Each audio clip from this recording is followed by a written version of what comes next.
for today's video ay deserve natin kumain ng masarap. Ano ba yan? Ano bang masarap na yan? Agoy. Agoy. Ang asim. Ha? Diyos ko Lord. So, let's watch guys. Ano yung mga niluto ko? Ayan. Ano ba yan? Okay. So, dahil deserve din ng mga amo ko na kumain sila ng masarap, may 2 akong kilo na breast dyan. Imamarinate ko lang siya.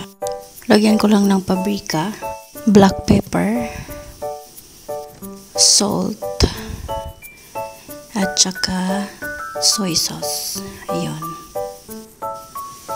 Mekos-mekos lang natin ang bonggang-bongga para maano talaga, susuot. Ma-mix talaga ng maayos. So, gano'n, no, diba?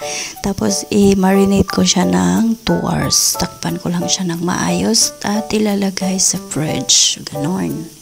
Hayaan ko lang muna dyan sa loob. Walang gagalaw dyan. Okay. Dahil pumunta ako sa Middle East, so, nakikrave ako ng pagkaing Pinoy, panlasang Pinoy. So, ang ginawa ko ay nagnakaw ako ng isang buong manok. Yan yung pampano ko, mga ricados ko, may laurel, may sibuyas, ahos, paminta, yon. At saka, ginisa ko muna at hinulog yung isang buong manok. Ay, hiniwa ko na pala. I-mekos-mekos lang ng very bongga-bongga para hindi na gumagalaw yung manok. Yung parang malutong-maluto na talaga yung manok, o diba? Mekos-mekos for more, o diba? So, alam nyo na kung ano yung niluto ko kasi na-miss ko yung Philippine food. So, nilagyan ko muna siya ng suka at huwag mo nang imikos-mekos bawal imekos pag suka, pagkakulo na. Nilagyan ko ng soy sauce at nilagay ko na yung mga ricados at yung asin, ganon, at mekos-mekos ulit. Alam kung ano yan. Naamoy ko na talaga ang lasa niya at dinagdagan ko ng tubig. Tapos nilagyan ko pa siya ng sweet soy sauce. Ganon, para masarap siya. Wala kasi akong oyster na nakita dito. At syempre, nilagyan ko ng asukal para mag-away na sila dyan. So, sinagsama ko na at tinakpan ko hanggang maluto at tinakpan at tinakloban at pinuksan ulit at minikos-mekos ulit. O diba, sobrang bango na, as in, sobrang bango na, tatakam na talaga ako that time habang nagluluto ako. I-check muna natin ang ating niluto na soup na para sa kanila ng mga amo at i-check din natin yung aking salon na hindi mawawala sa araw-araw, diba? Diba? Hindi ka magsawa sa salona ng isang buwan, o diba? Tapos yung adobo ko, i-check na din ang adobo ko na sinakop na talaga niya yung amoy ng buong kusina. Diyos ko. At syempre, first thing first ay tikman natin. First thing first, ano yun? Yatay asim. Maasim na masarap na ewan. Basta masarap siya, naghalo ang lasa niya. Tamang balance ang lasa niya. Gusto ko nang kumain. At dahil wala pa sa oras ang kain ng katulong natin dyan, kailangan mo muna siyang tapusin yung mga trabaho mo. Naghugas lang ako ng spinach dyan, nilagyan ko ng konting suka, tapos naglabas din ako ng mushroom. At saka, yun yung para sa manok ko kanina na minarinate. O, kodigo pa more. Yan yung kodigo ko dyan. Kaya mahirap na magkamali tayo. At sa isang pan, nilagay ko lang yung butter at nilagdagan ko ng konting mantika para hindi siya masunog. At ilahulog ko yung iprito ko siya ng very light yung manok na minarinate ko kanina, mga 3 minutes every side. Every side, tama ba yun na English na yun? Basta yun, kailangan mo lang siyang ibaligtad para balance yung pagkaluto niya. At sa same pan, doon po na rin igisa yung sibuyas at saka yung bawang. Tapos imekos-mekos mo lang siya, tapos ihulog mo na yung mushroom. Ayan, una mo yung ilagay yung mushroom, imekos-mekos mo at hayaan mo lang siyang maluto, lalabas din ang tubig niyan. At saka takpan, ganun. So, after 3 hours, 3 hours talaga, yung mushroom ay medyo lumabas na yung tubig niya.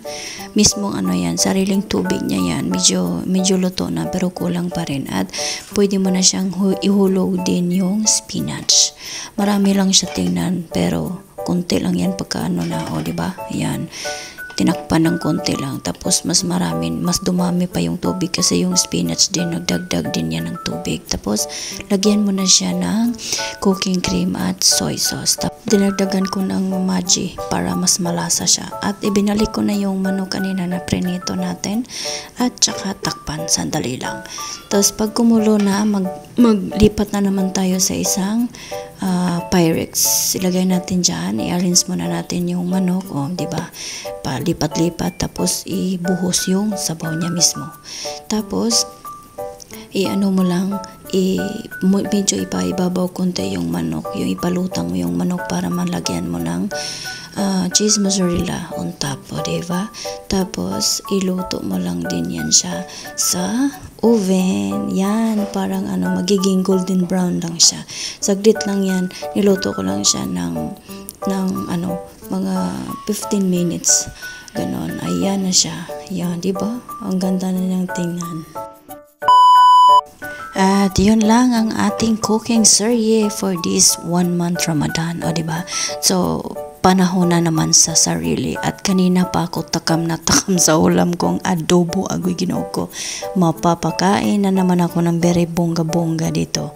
Tingnan mo, diba? Excited yon.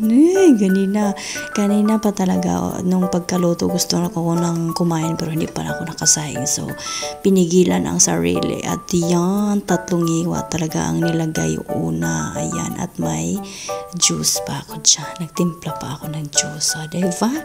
So, banat hamal. Diba? Yaw ko dyan. Pero, hindi na ako na, minute ko na para mag-voice over na lang kasi ang mga sinasabi ko dyan parang ewan, di ko naintindihan. Nagpalaway pa dyan. Alam niyo ba yung isang buong manok na niluto ko? Para sa akin lang yun, guys.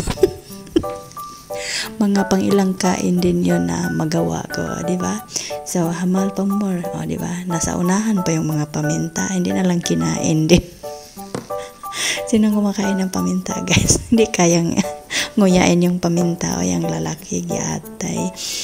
Tumalon na tayo ng 2 days, guys, kasi 2 days kaming hindi nagluto dito kasi nga doon sa kabilang bahay yung kainan, kaya wala akong cooking series ng 2 araw, kaya umambak tayo sa day 14, guys, ganon.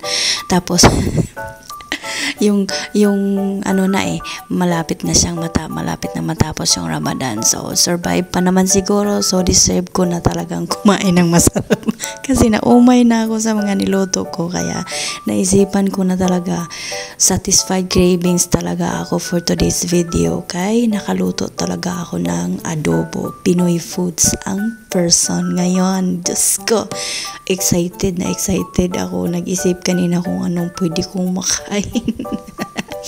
So, yan lang, guys, for today's video. Sana nag-enjoy kayo sa mga pinapanood nyo. Nakalimutan ko din palang sabihin yung pangalan ng niluto ko na manok nung para sa mga amo ko. Pwede naman akong kumain nun, pero syempre hindi ko ipagpalit yung adobo ko. Di ba? Tapos, na siya, basta nakalimutan ko pangalan, ayaw ko nang, hindi na ako nag-research, nakalimutan ko, basta may kodigo ako dun, hindi ko nabasa anong pangalan nun. So, yan lang, guys, thank you for watching, bye bye, see you on my next video, bye.